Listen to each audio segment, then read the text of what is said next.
আসসালামু আলাইকুম। গাড়িটি হচ্ছে women chamber of commerce and industries. গাড়িটি হচ্ছে আমার পছন্দের একটি ব্যানার। তো গাড়িটি চালায় আমার একজন পছন্দের মানুষ, আমার পছন্দের কাকা। কাকা আসসালামু আলাইকুম। ওয়ালাইকুম সালাম। কাকা, আপনি এই গাড়িটা দীর্ঘদিন অনেকদিন যাবত চালাচ্ছেন। আমরা আমরাও দেখে আসছি, খুব ভালো লাগতেছে। তো কাকা, আমার একটু জানাশোনা একটু প্রশ্ন, আমার মনের একটু আকাঙ্ক্ষা, আপনি এই গাড়িতে কবে আসলেন, কেমনে কি একটু জানার খুব আকাঙ্ক্ষা, ইচ্ছা, যদি একটু বলতেন।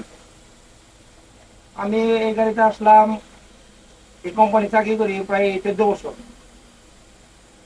14 বছর চাকরি করার পরে মনে করো যে আমি আস্তে আস্তে চেম্বার 1 চালাইছি, সুপ্রিম চালাইছি, এরপরে আস্তে আস্তে আমি উইমেন চেম্বারে আসছি। এখন বর্তমানে উইমেন চেম্বারে আগে আল্লাহ মসে আমি সার্ভিস দিতেছি। আচ্ছা কাকা, বর্তমানে আমরা অনেকেই দেখি, মানুষ আর কি, দেখি যে ড্রাইভাররা অনেক গাড়ি নিয়ে মহাসড়কে অনেক তাফালিং করে, কিংবা মনে করেন যে অনেক অনেক রকম, অনেকে অনেক রকম ভেলকিবাজি করে। আপনি বর্তমানে আপনি আপনার ড্রাইভিং বয়সে কিংবা আপনার অভিজ্ঞতা থেকে এইসব বিষয়টাকে আপনি কেমন হিসেবে দেখেন, কি হিসেবে দেখেন? আমি এইসব বিষয়গুলো তাপালিং কিংবা গাড়ি নিয়ে পারাপারি ঘোরাঘুরি করাটা আমার না পছন্দ।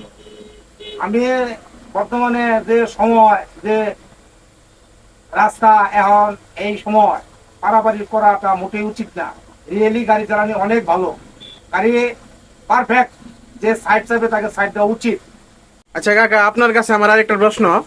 আপনি কি কিছুদিনের মাঝখানে কোনো দুর্ঘটনার সম্মুখীন কিংবা দুর্ঘটনার কোনো মোকাবেলা করছিলেন নাকি? আমরা ইদানিং কিছুদিন আগে বাইরের ইয়ে দেখলাম, কি বলেছে, ফেসবুকে দেখলাম যে ইউনাইটেড, আপনি ছিলেন বাম্পারে, ইউনাইটেড ছিল আগে, মেবি ইউনাইটেড উল্টে যাওয়ার কথা ছিল। এই বিষয়টা অনেকের কাছে অনেকভাবে শুনছি। আমি আপনার কাছে পরিষ্কারভাবে শুনতে চাই কাকা। বাল্যকার বাল্যকা স্ট্যান্ড ওভারটেক করে তার পিছিয়ে আমি বাম্পারে ছিলাম। সে দ্রুত গতিতে গাড়ি চালাইতেছে, তার কন্ট্রোল কন্ট্রোল করতে পারে না, বিধায় প্রাইভেটের সে মারা যাওয়ার সুযোগ হয়। তখন আমার গাড়িটা আমি নিয়ন্ত্রণ করি, তারপরে তার আমি তার সুযোগ দিই। তারপরে সে গাড়ি নিয়ে চলে আসে, অথচ সচ্চাই সজ্ঞানে সে আমাকে সাইড দিয়ে ধন্যবাদ জানায়। আচ্ছা কাকা, আমরা ইদানিং কিছুদিন যাবৎ শুনতেছি যে আপনি নাকি পরিবহন জগৎ থেকে আপনি অবসর নিবেন, কিংবা আপনি মেবি গাড়ি আর চালাবেন না, এমন কিছু আমাদের কানে আসতেছে, লোকমুখে আমরা শুনতেছি।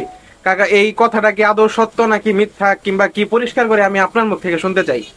আসলে কাকা, আমি পরিবহন জগৎ থেকে বিরত নিতে চাই।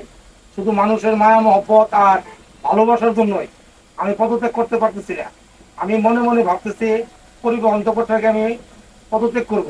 আমি এখন থেকে মনে হয় আমার সবচেয়ে প্রিয় দিন হলো নামাজ কালাম পড়লেই সবচেয়ে বেটার। এই জগৎই জগৎ না, সেটা একটা জগৎ আছে, তাকে চিন্তা করা উচিত।